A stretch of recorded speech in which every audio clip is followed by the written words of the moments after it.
Donc, le groupe L'Oréal va nous parler de biorespiration dans son processus de développement durable et d'innovation produit. Merci. Bonjour à toutes et à tous. Donc, je suis Alexandra Palt, je suis Chief Sustainability Officer du groupe L'Oréal. Donc, moi, je fais l'introduction pour Monsieur Gilbert, qui est donc notre spécialiste en innovation durable, un formidable scientifique qui a beaucoup contribué à notre politique de développement durable. Et moi, je fais vraiment une introduction, donc très générale. Ce qu'on voulait vous montrer, c'est comment le biomimétisme, comment l'innovation durable fait vraiment partie de la stratégie de l'entreprise. Comment ce n'est pas quelque chose d'anecdotique ou quelques initiatives, mais quelque chose d'assez structurant. Et c'est pour cela qu'on m'a demandé de vous parler un peu de L'Oréal. Donc j'espère que ça vous intéresse un peu, parce que ce n'est pas tout à fait dans le cœur du sujet, mais je vais vous dire un peu pourquoi c'est aussi stratégique pour nous. Donc, qui sommes-nous chez L'Oréal ? Nous sommes une entreprise qui a une seule mission, qui est la beauté. On est une entreprise de produits de beauté et on ne fait rien d'autre. Donc, notre idée, nous avons une idée assez haute ou noble de notre métier, parce que nous, on pense que c'est une aspiration qui existe depuis le début de temps, la beauté, et qu'apporter de produits beauté aux humains qui aspirent à différentes formes de beauté nous semble être une mission très noble. On fait ça à travers un portfolio de marques. Peut-être vous allez voir des marques là où vous ne savez pas qu'ils sont toutes font partie du groupe L'Oréal. Donc on a des marques comme Garnier, L'Oréal Paris, mais également Lancôme, Kiehl's, Body Shop, La Roche-Posay, Vichy. Donc un portfolio de marques qui répond à des aspirations de beauté très différentes. Nous avons, ça c'est juste quelques chiffres, donc 25 milliards de chiffres d'affaires. On est présent dans 130 pays, on est plus de 80 000 salariés. Ce qui est vraiment très important chez L'Oréal, c'est que c'est une entreprise qui a été fondée il y a plus de 100 ans par un scientifique, par un chercheur. Et donc ça, c'est vraiment très important parce que c'est resté au cœur de notre métier, avec une croyance en la science très profonde, on a 4000 chercheurs, un budget très important de recherche, et donc aussi notre politique de développement durable et cette transformation durable de l'entreprise est partie de la recherche et l'innovation chez nous. Maintenant, ce qu'on vit actuellement, c'est un monde qui se transforme très rapidement, avec des enjeux très importants et très différents. Pour nous, notre PDG, Jean-Paul Agon, il a 3 éléments stratégiques qu'il a retenus dans cette transformation et la transformation que lui, il souhaite mener dans les prochaines années. Toujours être plus universel. Donc, nous, on pense que cette internationalisation de L'Oréal se fait dans le respect des différences. Et c'est pour cela aussi qu'on a donc des centres de recherche dans les différentes parties du monde qui répondent aux demandes de consommateurs locaux et consommatrices locaux. Toujours plus digital, bon, ça c'est pas très nouveau pour personne, cette transformation, mais aussi, je pense qu'on est une des rares entreprises d'avoir... ce sont des slides, c'est une présentation extrait d'une présentation de Jean-Paul Agon. Donc, il dit la même chose, le développement durable comme transformation stratégique majeure et donc très important au sein de L'Oréal. Donc, quand on regarde comment on s'est pris pour notre transformation stratégique, ça c'est notre programme Sharing Beauty with All, qui essaye donc de répondre à l'ensemble de la chaîne de valeur, à une transformation complète de tous les métiers, de l'innovation, de la production, du marketing et de la consommation et du développement avec nos communautés. 2015 a été un milestone, je pense, pour le développement durable. Je pense qu'il a changé avec la COP21, c'est que on n'est plus à un moment où il faut convaincre les gens que le changement climatique, c'est vraiment quelque chose de sérieux. Ça, à peu près tout le monde l'a compris maintenant. Et ce qui a changé aussi, je pense qu'en 2015, la première fois, les gens étaient conscients qu'on parle quand même de quelque chose qui va mettre en danger notre survie et pas forcément la survie de la planète, mais qu'il s'agit plus de la survie de l'espèce humaine. Mais L'Oréal a travaillé depuis beaucoup d'années sur ces questions déjà. On était précurseurs sur la peau reconstruite en 1979 pour éviter les tests sur animaux. Là aussi, on voit comment la recherche a été sur saisir ce qui commence, et donc ce mouvement de sortir de tests sur animaux, on l'a accompagné, on l'accompagne encore aujourd'hui, où on essaie d'encourager différents pays d'utiliser ces techniques-là. Ensuite, déjà en 1995, on a créé un laboratoire de recherche environnementale pour évaluer l'impact de nos produits et de nos formules sur l'environnement. On a également fait beaucoup de choses de côté social, donc on a commencé très tôt à faire des audits sociaux. Laurent et on a également une fondation à créer très tôt pour répondre à ces enjeux. On fait un dialogue avec les parties prenantes très appuyé, donc 300 partenaires, organisations partenaires, ONG dans le monde qui nous ont aidés à vraiment bien définir donc le contour du développement durable comme un pilier stratégique. Et maintenant, je rentre juste dans deux choses. Donc là, ce qui est vraiment intéressant, et je pense là, on voit si une entreprise est sérieuse ou pas dans cette volonté de se transformer, c'est qu'on n'a pas choisi un domaine. On a dit non, cette transformation, elle doit être totale. Elle doit complètement transformer notre recherche, complètement transformer notre production. On produit 80% de nos produits nous-mêmes, mais également nos marketing et à notre manière de faire du business. Donc, dans chaque domaine, on a des objectifs chiffrés pour 2020 sur lesquels on rend annuellement compte, et vous pouvez bien sûr vous renseigner. Je vous dis un objectif phare qui n'est pas lié complètement au sujet d'aujourd'hui, qui est la réduction d'émissions CO2. On avait un objectif de réduire moins 60% en 2020. On a déjà réussi en 2015 de réduire de 56% en valeur absolue par rapport à 2005. Ça veut dire en valeur absolue, ça veut dire que malgré une croissance économique très forte et une croissance de la production, on a décorrélé nos émissions CO2 et on les a réduites de 56%, et on va aller vers beaucoup plus. On a déjà 9 usines qui sont carbone neutres, on va aller vers beaucoup plus en 2020. Mais le point stratégique, et bientôt l'introduction est finie, terminée pour passer à la présentation de Laurent sur bio-inspiration et biomimétisme et quelques projets en détail, c'est qu'on s'est fixé un objectif qu'en 2020, chacun de nos produits doit savoir améliorer par rapport à son profil environnemental ou social. Et donc, l'innovation durable, c'est-à-dire chaque produit. Et qu'est-ce que ça veut dire? Parce qu'il faut dire, on invente, on rénove, on innove annuellement, on a des milliers de personnes qui travaillent sur de nouveaux produits. Et jusqu'à maintenant, ces milliers de personnes, à la recherche, dans les marques, les marketeurs, ils ont pensé comment je fais un produit qui a une bonne performance et qui a une bonne profitabilité. Et maintenant, on leur demande à chaque fois comment vous faites un produit qui contribue à la responsabilité environnementale. Donc, comment vous faites un produit responsable. Et c'est vraiment devenu un troisième paradigme dans la manière de travailler. Et donc, dans ce domaine-là, l'innovation durable joue un rôle essentiel. 74%, l'année dernière, 74% de nos nouveaux produits se sont améliorés. Je vous donne deux exemples. Il y a un shampoing ultra doux qui a 80% d'ingrédients d'origine renouvelable et une biodégradabilité de 89%. Mais ça, c'est un autre exemple en Chine, un produit où on a pu réduire 80% de notre empreinte eau. Donc, vous voyez, ça ne va pas se voir au quotidien forcément quand le consommateur achète, mais nous, on s'attache à vraiment améliorer chaque produit qu'on met sur le marché.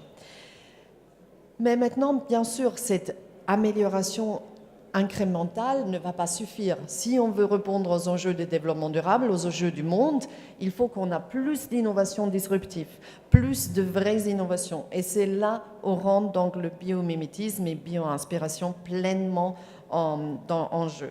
Il y a un exemple qui est le Proxylan que vous connaissez peut-être, que Laurent, je ne sais pas s'il en parlera, mais ça, c'était une de nos grandes innovations des dernières années, aussi une réussite économique considérable, qui est donc un actif issu d'un sucre de bois de hêtre, en prenant en compte donc aussi bien le principe de la chimie verte que du biomimétisme. Ensuite, je pense pour conclure mon introduction, ce qui est vraiment essentiel pour nous, c'est cette place stratégique que cette question prend dans tout ce qu'on fait, c'est-à-dire pas quelques expérimentations, mais une source d'innovation, une source de transformation, et c'est pour ça, c'est ainsi que nous souhaitons préparer l'avenir et aussi continuer à être une entreprise très très performante. Merci beaucoup pour cette belle introduction. On vous laisse continuer, Laurent Gilbert. Merci beaucoup. Mais écoutez, merci beaucoup. Donc, après cette introduction, je pense que vous avez tous compris pourquoi il était extrêmement important pour nous d'être membre du CBIOS et pourquoi on veut vraiment que dans la façon dont on innove, dans la façon dont on réfléchit nos produits, et notamment au niveau de la partie amont, la partie recherche avancée, on soit vraiment tourné vers cette inspiration par la nature et par l'ensemble de ce que nous offrent les écosystèmes. Alors moi, je vais vous présenter rapidement, voire même très très rapidement, deux exemples qui couvrent un petit peu trois domaines. Donc un domaine qui est le domaine de la couleur, puisqu'on a beaucoup à s'inspirer de la nature sur la façon dont elle gère la couleur. Et un deuxième exemple qui est plus la bio-inspiration pour trouver des actifs par rapport à la phytochimie de ces produits-là. Et puis comment aussi ça nous aide à réfléchir au sourcing de nos matières premières. Donc très rapidement, je vais rentrer dans la partie couleur, commencer par la coloration, puisque c'est un domaine qu'on ne peut pas ignorer. Dans la partie cosmétique, il y a quand même, on cherche beaucoup à travailler sur la couleur. Donc travaillant sur la couleur, on a plusieurs façons de le faire. Donc soit on travaille sur des pigments, qui vont absorber la lumière, soit on travaille sur de la coloration structurelle, une façon complètement différente. Et ces deux modèles existent dans la nature, puisque vous avez tout un ensemble soit d'animaux ou de plantes qui finalement sont colorées du fait de pigments qu'elles contiennent. Et donc, quand on va parler de la cosmétique, ce qui va nous intéresser, c'est la mélanine, et donc la couleur à la fois des cheveux et la couleur de la peau, ou bien on va être intéressé dans le monde naturel par la coloration physique.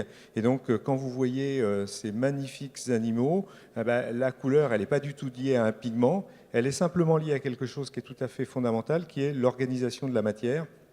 Et donc finalement, qui est la fameuse aile de papillon, où finalement il n'y a pas de colorant. Ce qu'il y a simplement, c'est une organisation que l'on est capable au microscope électronique d'identifier, qui est une organisation à l'échelle nanométrique qui va, par un jeu de réflexion de la lumière et de diffusion de la lumière, vous donner ces effets coloriels. C'est exactement la même chose dans dans les nacres. Vous êtes capable finalement de la même façon par l'organisation de la matière. Donc nous, qu'est-ce que ça nous inspire et qu'est-ce qu'on en fait ? Ce que ça nous inspire, c'est de se dire finalement, est-ce qu'on est capable de développer des produits qui vont être colorés, sans colorant, juste en organisant la matière. Et ça, on l'a fait. Et donc, c'est des lancements qui ont été faits il y a déjà maintenant quelques années, où finalement la marque Lancôme a lancé toute une gamme, ombre à paupières, rouge à lèvres, etc., où le challenge était de reproduire sur une surface, et vous pourrez regarder vos lèvres et vous pourrez regarder vos paupières, qui n'est pas une surface extrêmement plane, d'être capable de reproduire une organisation nanostructurée qui va vous permettre d'avoir un effet de lumière, un effet de couleur, sans aucun colorant. Donc par justement une coloration structurelle. Donc ça, c'est le premier exemple, et c'est quelque chose sur lequel on continue à travailler, puisque la couleur est quelque chose d'extrêmement important pour nous. Alors je vais passer à un deuxième exemple extrêmement différent qui est là, un exemple qui est un nouvel extrait, qui est donc là beaucoup plus récent, qui montre un peu comment depuis de nombreuses années nous travaillons sur l'inspiration, la bio-inspiration pour développer des actifs. Donc Alexandra, dans son introduction, a montré le Proxylane. Donc le Proxylane, c'est une bio-inspiration très particulière parce que c'est une bio-inspiration de la peau. Quand on regarde comment finalement les protéoglycanes ou les glycanes de la peau se forment, eh ben, on en arrive à essayer de le mimer avec des substances naturelles et c'est le Proxylane. Quand on regarde la façon dont les plantes se réparent et notamment les plantes, le jasmin, ça nous donne une innovation qui est le LR2412, qui est un grand actif de la maison, qui est finalement basé sur ces principes-là. Donc là, je vais vous en présenter un troisième qui en fait présente aussi l'intérêt de dire finalement comment on est capable de valoriser un coproduit de l'industrie alimentaire qui est le son de quinoa. En fait, aujourd'hui, le quinoa donc, est devenu extrêmement populaire, on va en reparler tout à l'heure, pour ses qualités nutritionnelles. Donc quand vous prenez finalement la graine de quinoa, vous la séparez de son enveloppe, hein, qui est donc là le son de quinoa, parce que bon, cette enveloppe est assez amère, donc tout à fait impropre à la consommation. Donc on a besoin de faire cette séparation. Et le son, jusqu'à présent, était jeté, c'est un déchet voilà. Pour autant, c'est quand même assez dommage puisque le son, il a quand même beaucoup de valeur. C'est-à-dire que si le quinoa a cette enveloppe-là, il a cette enveloppe-là pour un certain nombre de raisons. La première des raisons, c'est parce que ça va protéger la graine, donc tout un ensemble d'effets de protection. Et ça, c'est des antioxydants, c'est des flavonoïdes, donc c'est tout un ensemble de substances qu'il y a dans ce son.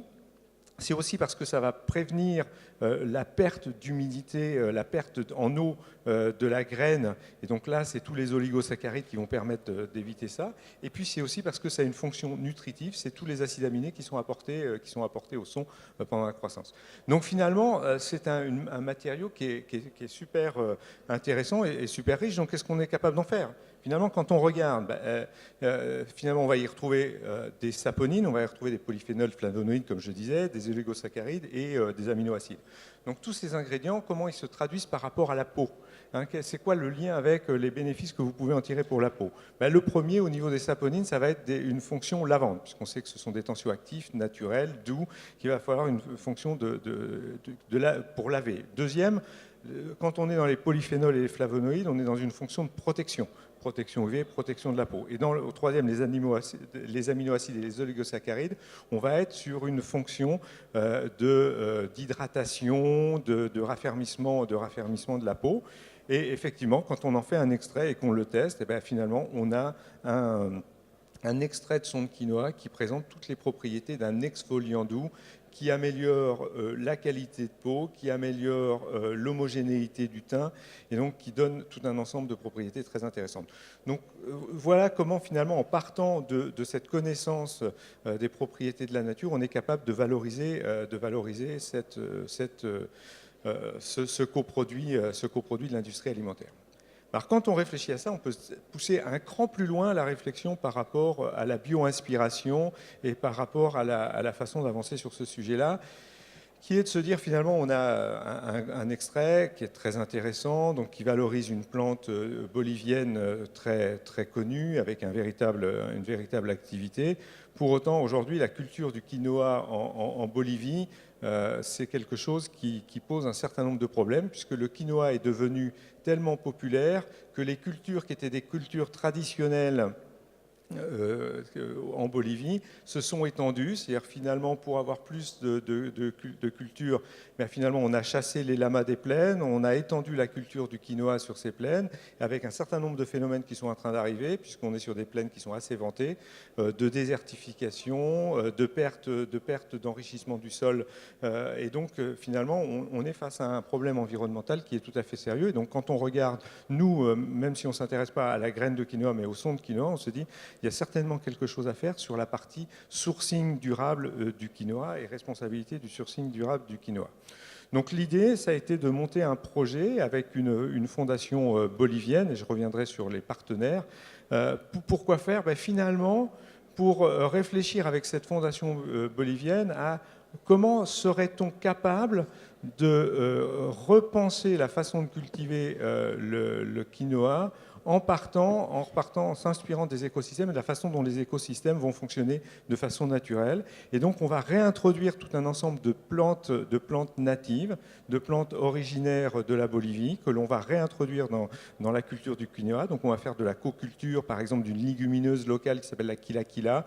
Et après, j'aurai plein d'autres plantes à vous expliquer, que l'on réintroduit. Pourquoi? Pour recréer un écosystème qui va être propice à la culture du quinoa, qui va éviter la désertification, donc avec des plantes qui vont rester et qui vont éviter la désertification et tous les phénomènes qui sont en train d'arriver. Alors ce qui est intéressant aussi, c'est que finalement on apprend aussi ça pour l'écosystème de notre façon de fonctionner. C'est-à-dire il y a l'écosystème des plantes, mais aussi l'écosystème avec cette fondation ProIMPA, qui est une fondation bolivienne, avec nos fournisseurs, avec les fermiers locaux, avec les fournisseurs locaux qui est Andean Valley, avec un fournisseur allemand et L'Oréal, tous ensemble pour justement arriver à développer une façon nouvelle de cultiver cette plante, nouvelle aujourd'hui, mais en fait finalement qui s'inspire de ce qui se passait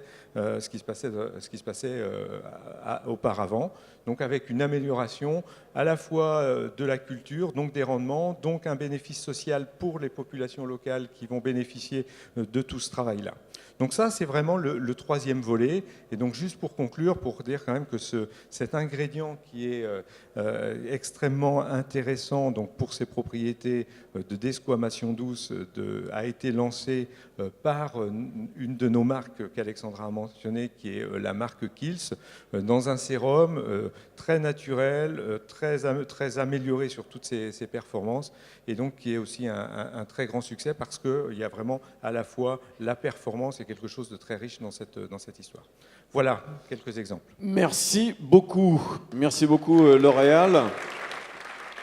C'est toujours intéressant et c'est assez impressionnant de voir à quel point des engagements corporate peuvent travailler avec de la recherche qui vient, entre guillemets, les servir, en tout cas se mettre dans cette direction. Et c'est toujours intéressant de reprendre conscience qu'aujourd'hui, tout le monde cherche à avancer dans la bonne direction, tout le monde se soucie de ces enjeux environnementaux et sociaux.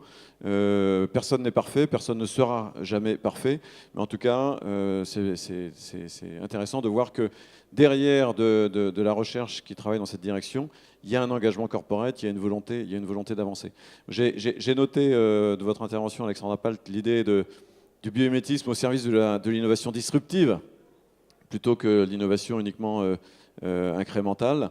Et c'est toujours passionnant de voir derrière les produits qu'on a un peu banalement chez nous le travail de recherche. Alors je m'en vais un peu parce que je n'ai pas laissé le temps d'une question à Air Liquide tout à l'heure, mais je voudrais quand même une question pour L'Oréal, s'il vous plaît. Puis surtout qu'on a rattrapé 2-3 minutes. Olivier, si tu peux attraper un micro, il y a peut-être une question pour L'Oréal, que ce soit pour Laurent Gilbert ou Alexandra Palt. Et après Laurent Gilbert, on vous attend pour une émission de radio avec Anne-Cécile Bras, s'il vous plaît. Oui, Olivier, il y a une question là.